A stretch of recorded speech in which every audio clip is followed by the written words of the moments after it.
Avec le premier chapitre des prophéties d'Ézéchiel ouvert, considérons les enseignements que nous pouvons en tirer concernant les mouvements de Dieu et la manière d'agir en relation avec la gloire.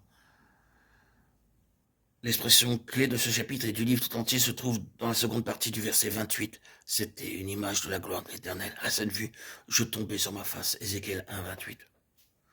Cela se réfère à tout ce qui est dans ce chapitre, mais cela parle surtout de la vision du trône dans le ciel et de la ressemblance de l'homme qui est au-dessus du trône.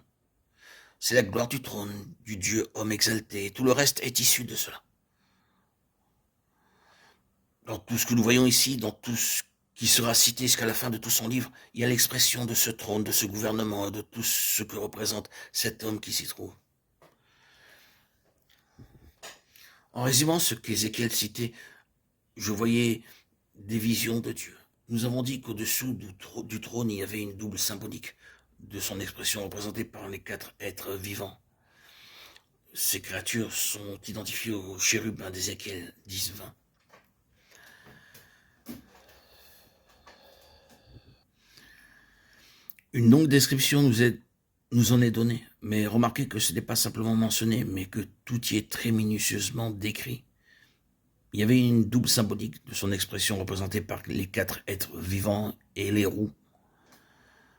Nous devons nous arrêter sur cela et y prêter toute notre attention, car le prophète nous en donne chaque détail. Il est difficile de saisir cette vision dans sa totalité et je ne prétends certainement pas la comprendre. Mais nous aborderons certaines choses qui y sont décrites. Elles sont citées ici de manière bien définie et présentées très clairement tout au début de ces prophéties et des autres visions. Et nous devons évidemment en tenir compte, car cela doit avoir une grande importance compte tenu de la place qui leur est donnée. Il nous faudra bien sûr de nombreux audios à publier pour expliquer tout cela. Considérons premièrement les chérubins. Nous n'avons pas besoin de les décrire car il suffit de le lire, mais les détails caractérisent leur caractère. Ils nous sont certainement familiers. Nous voulons simplement et directement en venir à la véritable fonction de ces êtres vivants. Tout d'abord, il doit être souligné que c'est un symbolisme oriental. C'est une représentation symbolique de quelque chose de spirituel. Les orientaux sont sans doute mieux préparés que nous-mêmes qui lisons ces choses et à ce que la vérité leur soit présentée de cette manière. Quoi qu'il en soit, Dieu a choisi de transmettre ces grandes vérités de manière illustrée et symbolique.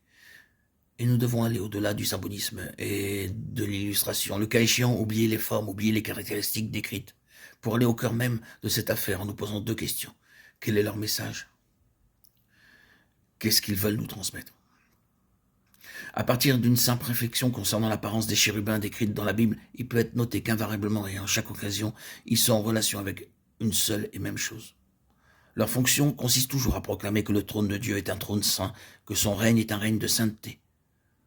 Nous verrons aussitôt après combien il est vital et utile de voir cela au début de l'énoncé des jugements qui sont prophétisés.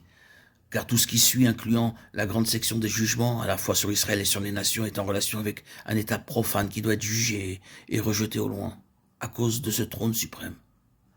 La gloire implique donc cela, et nécessite toujours la sainteté, parce que c'est un trône de gloire, qui est glorieux, à cause de la sainteté. Le règne de cette sainteté est donc représenté ici par ce trône, et par l'homme qui s'y trouve.